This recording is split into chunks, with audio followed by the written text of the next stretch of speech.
Welcome to my channel. This is our Bandipur vlog. आज चाहिँ हामी पोखराबाट बन्दीपुरको लागि हिँडिरहेका छौँ। लेट्स सी अब कस्तो रहन्छ एक्सपिरियन्स। हामी सबै कुरा देखाउनेछौँ, अल ओभर द थिङ्स। अब भने बन्दीपुर पुग्न लगभग आधै घन्टा जति छ। हामी त्यहाँ गएर चटपट खायौँ अनि त्यस पछाडि एकछिन त्यहीँ रिफ्रेस भयौँ अनि त्यस पछाडि लाग्यौँ बन्दीपुरतिर।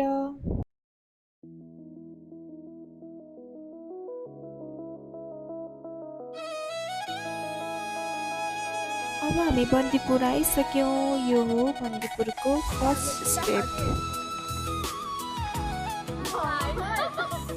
अब हामी बन्दीपुर पुगेर जाने बित्तिकै बाजा बजिरहेको रहेछ। हामी फेरि बाजा लगाउन नाच्न थालिहाल्यौँ।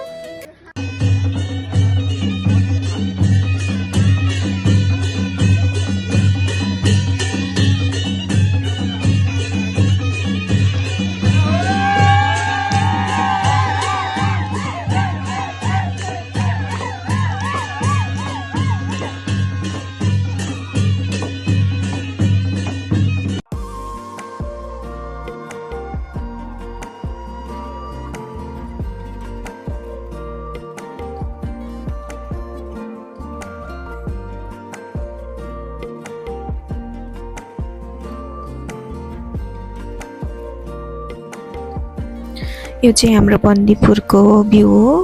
यस्तो राम्रो कि यो घरहरू पनि यति राम्रो होइन। त्यहाँ चाहिँ एउटा पर्यटन महोत्सवै समथिङ के लागेको रहेछ, त्यही भएर सबैजना भिजिटहरू रहनु भएको रहेछ। त्यस पछाडि हामी चाइनिज मिनी ग्रेटवाला हेर्न गयौँ अनि त्यहाँ गएर यति धेरै फोटो भिडियोजहरू खिच्यौँ। अनि त्यस पछाडि त्यहाँ चाहिँ इभिनिङ र मर्निङ भ्यू हेर्न आउनुहुने रहेछ। हामी पनि सनसेट भ्यू हेर्न हेरेर अनि मजाले रमाइलो गरेर फोटोहरू खिचेर भिडियोहरू गरेर अनि आयौँ।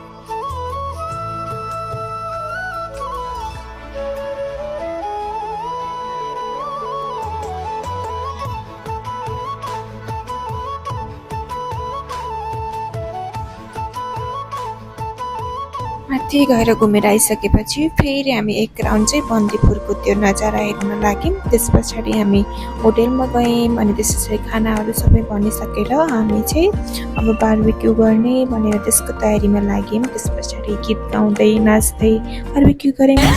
आओ तुम भी ले लो मजा, आओ तुम भी ले लो मजा, वरना दूर खड़े वक्त मजा देखना।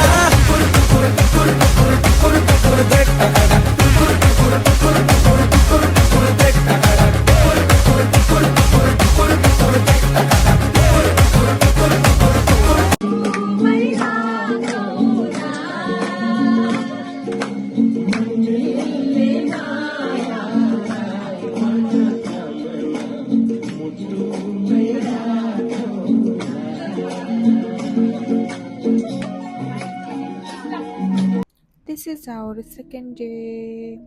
अब चाहिँ हामी त्यहाँ आएर रेडी भएर अनि ड्रेस लगाउनतिर लाग्छौँ।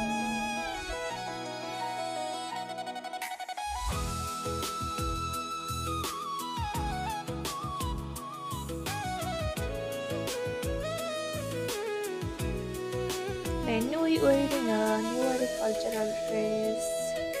कस्तो राम्रो हुने कि हामीले यति धेरै फोटो भिडियो ट्रान्जिसन भिडियोहरू बनायौँ यताउता हेर्दै। कस्तो राम्रो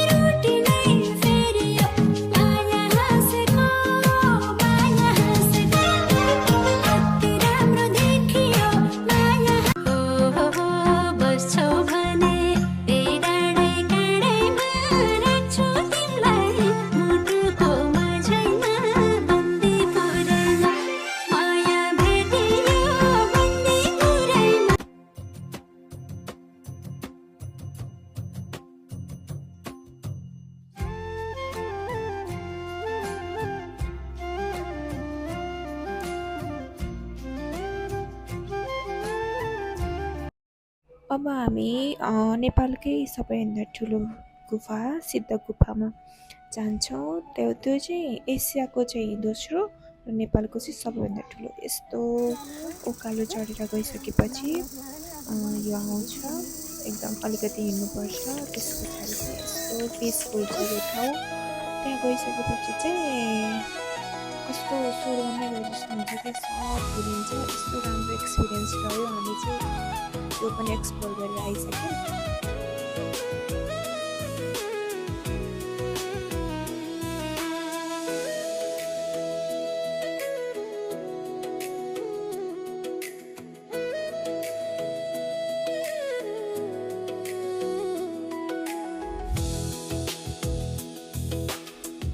अब हामी त्यो गुफा एक्सप्लोर गरिसकेपछि लगभग 6-7 बजिसकेको थियो।